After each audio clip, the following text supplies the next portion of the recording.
weeks yet to go. Good few weeks to bonfire night, but I'll tell you what, we're watching a rocket here. Very much giving a display. No question about it. It's in the form of Ronnie Baxter. Ladies and gentlemen, and it's this man who somehow has to light his own blue touch paper and ignite this match in the way that Baxter has done. But he's struggling here, Dave. He is struggling, genuinely struggling. 22. Baxter will punish that for sure. And while so many players have suffered quite noticeably on this stage, 83.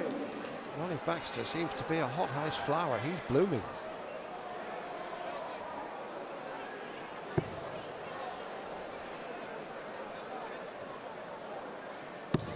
This is better from Walsh. 140. Yes, he floated a couple of those in yesterday, a couple of 180s that is, following the first good dart with two likewise, but even a 140 there will give him some encouragement, particularly as Baxter's only hit 45.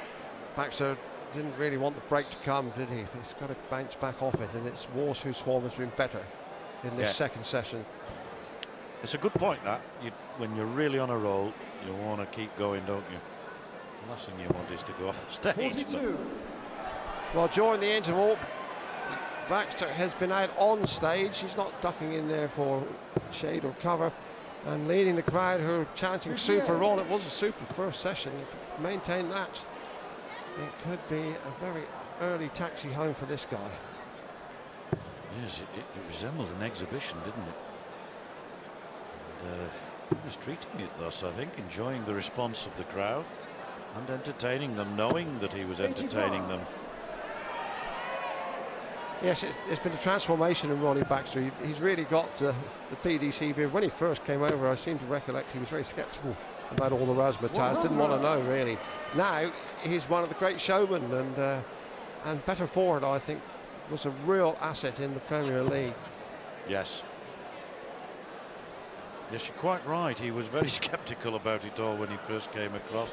Well, when he was here in '98, 27. he, as I said earlier, hadn't really come across to the PDC. He had appeared in 2 Embassy finals after that. Gets a 180, his second of the match, and puts himself on 35. 2 darts. Probably all he'll need, the way he's playing at the moment. Yes, his finishing has been eye-catching, and this would be against the throw for 6 love. Double 16. Oh, well, you just have no answer to that, and that man Walsh knows it. The head goes down, and that's why. Terrific finishing from Baxter. He has the darts here, and he really is on fire. Well, Walsh has been on the receiving end of a 10-0 defeat, whitewash. As I mentioned earlier, it was on his debut here against John Part in 2002.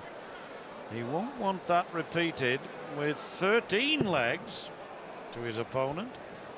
And in fact, it wouldn't be the first time, although we've a little way to go, that Baxter's effected a whitewash. 2 years ago, he beat Peter Evison 10-0 in the opening round.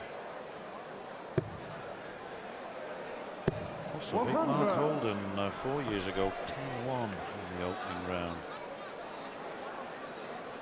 Sorry, Mark, don't want to remind you of that, but facts are facts. Finding the treble reasonably steadily, as we can see. He hasn't really had a decent shot. He's had 1 dart at a double and missed it. So he's in negative equity on his finishing. But that just speaks volumes for this guy. He's been really playing beautifully. That's right, it was 1 dart at tops, wasn't it, when Baxter himself had missed tops and 10s. And then Baxter stepped up and hit the double 5. It is the only shot that Walsh has had at a double, as you say, Dave.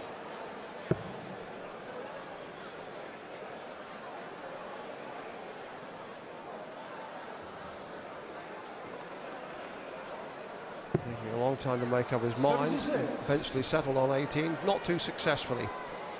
Well, I'm not sure whether it wasn't a late decision, because I think he was looking at 19s, you know, Dave.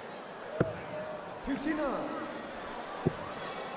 And when you're as indecisive as that, whilst you're actually preparing to release your dart, it really does show the lack of confidence and uncertainty. I think it's reflected in his action, and I do believe it is a cause for concern. He does. He was talking to me, as I say, about it. That would be a pity.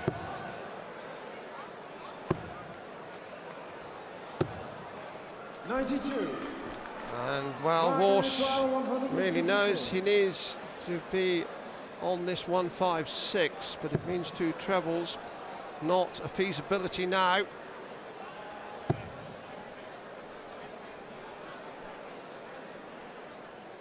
Well, he's finding the 140s. He's actually hit 5 of them. Now double 3 for Baxter. Oh, they're all coming alike Ronnie Baxter to Ronnie the Rocket Man. Wherever he's going, he just can't seem to miss. Outstanding. Yes, it's 58%, 7 out of 12.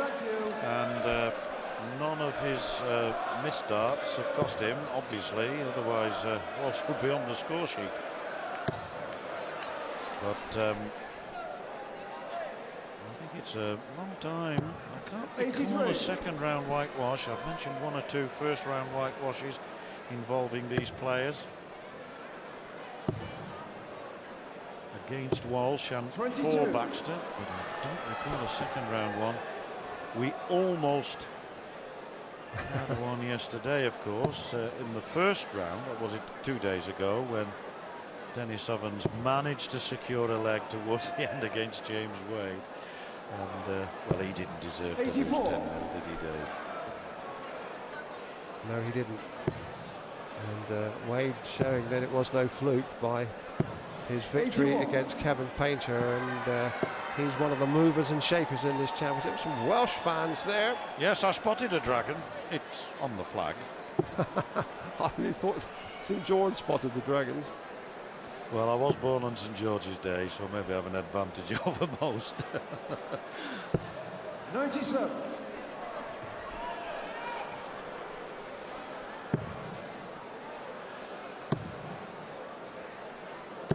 Lovely to watch. Yes, first one just astray in the treble 5, but 2 others to follow up. And when Baxter's throwing well, he really is wonderful to watch. It almost makes you want to relax, and indeed, I do feel quite relaxed watching him. Wish I could say the same about Walsh, with all due respect. When he's throwing well, he'll float in, as he showed in the early part of his game against Askew, but when Ronnie's throwing well, that's something special. Yes, there's a silky quality about his scoring, and he's an aggressive thrower. He attacks the board, but it's very effective. And there are times I think he's one of the best intuitive players on the circuit. In fact, it's a surprise he hasn't won a major over the years he's been with us. And that's where there has to be a big question mark, because he's had several attempts to win major world titles of one kind or another, 86. and has failed. But maybe this is the week when he can finally answer that. Well, still a shot for Walsh. He needs a leg pretty badly now. Not this time, or not with this throw anyway. Right, Dave Lanning, 55. What are the odds against Baxter missing tops? Wouldn't offer a bet. Wouldn't offer a bet. Double 10. Double 5. I would now. Well, the last time that he missed his double, this is what Walsh needed. Remember, he got 8, then he got 16, and he missed the double top. This time he gets the 16. He's going to go for 16 again. Now, double 16. This is only his second dart at a double, and at last we can forget all talk of whitewash.